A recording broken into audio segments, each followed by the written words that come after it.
Happy Friday, everybody. I hope you're doing well and find yourself in great spirits. Today, I want to question brand loyalty, namely Pendleton. So, Pendleton is a woolen mill factory. You know, they make things out of wool. And they are probably most well known for their flannel shirts.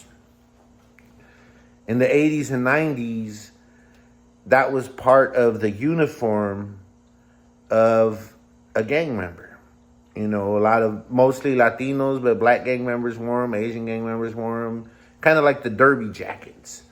You know, there were certain articles of clothing that were affordable because they were workwear. And so these youth who were not buying Gucci and Louis Vuitton, what have you, gravitated to these brands that were affordable and well constructed. And then they would iron their clothes and add to it with, you know, some special touches that they would add. And so Pendleton became a household word amongst Mexican Americans, you know, vatos my age. And today on YouTube, you know, I might have something pop up on my feed and there's a vato there, you know, if not 5 years younger than me, 5 years older than me. And I've seen, you know, plaques on their wall that is the Pendleton logo. And so I've always kind of been curious about, you know, this brand loyalty that Raza has for Pendleton. When, you know, I have a story about Pendletons where, you know, I used to help somebody every time they asked for help. Without fail, I was always there for them. And then one day they asked me if I wanted some shirts that used to belong to their father who passed away. And it was like 6 Pendletons. And I was like, oh, wow, this is really cool. You know, these are expensive, right? And they said, oh, never mind. I'm just going to keep them. And after that, I told him, you can't ask me for help no more because that was kind of fucked up. You did that. Not that I wanted them, and I never had a Pendleton up until that time. So I did want it. You know, I did want one of the shirts at least. And later on, they gave me one. But that was kind of the first Pendleton I had. And then when my wife, you know, heard the story, you know, she went the other way by starting to get me Pendletons. And she goes to visit her relatives in the north part of the state, the northernmost part of the state. And on the way back, there is a Pendleton outlet, Pendleton store.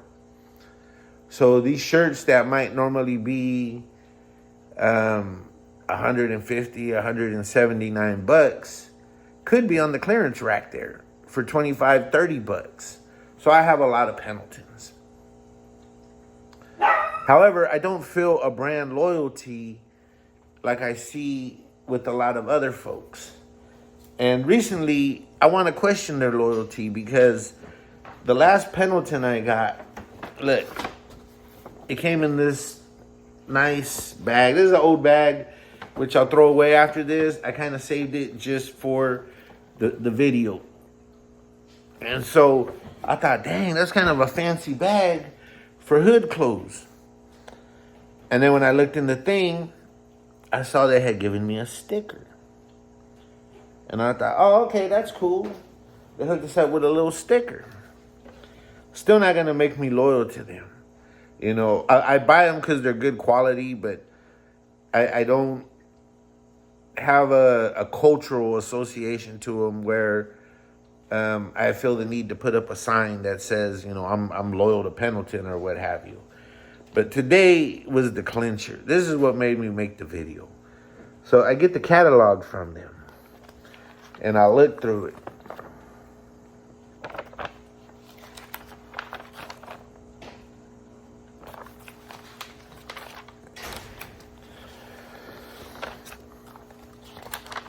Those are the women. Let's get to the guys. That's actually a pretty tight little jacket.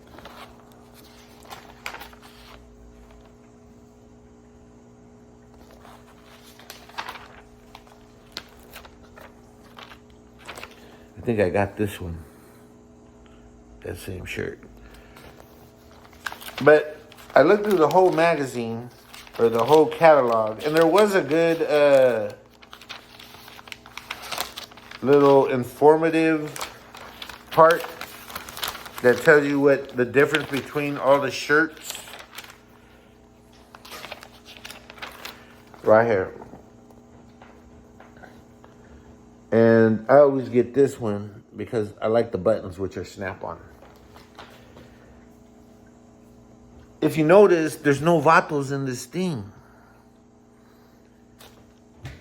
You know, it's not, Pendleton is not showcasing the same people that have signs up on their wall that say Pendleton Woolen Mills. You might think, hey, that's gang culture. But today, in 2024, in 2023, and on back, I met people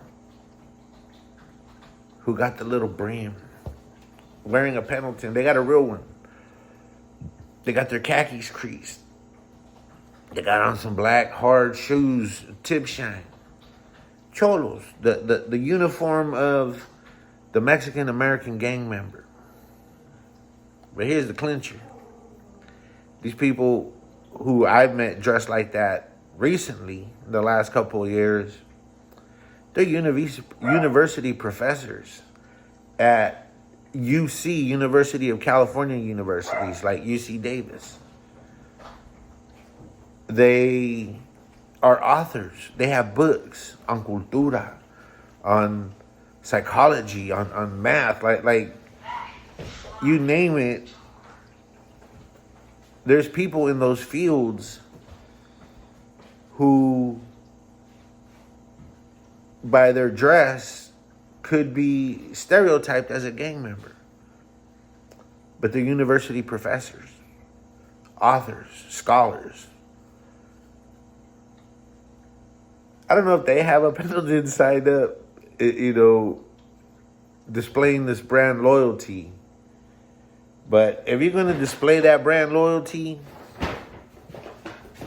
you should say, hey, man, you need to put one of them vatos in this magazine with his Pendleton on, his brim, writing a book with his diploma in the background.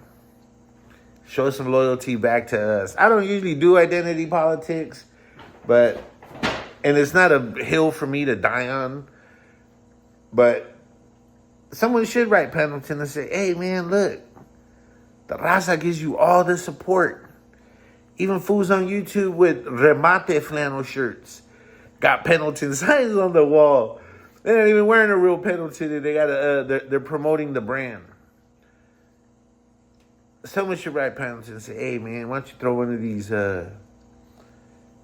college professors in their Pendleton brim and creased down khakis, writing at their desk in your catalog. Give us some equality of airtime. That's it. It's kind of a whiny video. Like, I had the bag and I was just curious, like, man, why is Raza so loyal to this brand that doesn't seem to acknowledge them? And I saved the bag for like 3 months because I was going to make this video and it didn't seem worthy enough. And then I got the catalog and, while I am calling this out, again, I got much bigger fish to fry than this. Just thought I'd stimulate the conversation. Have a good one.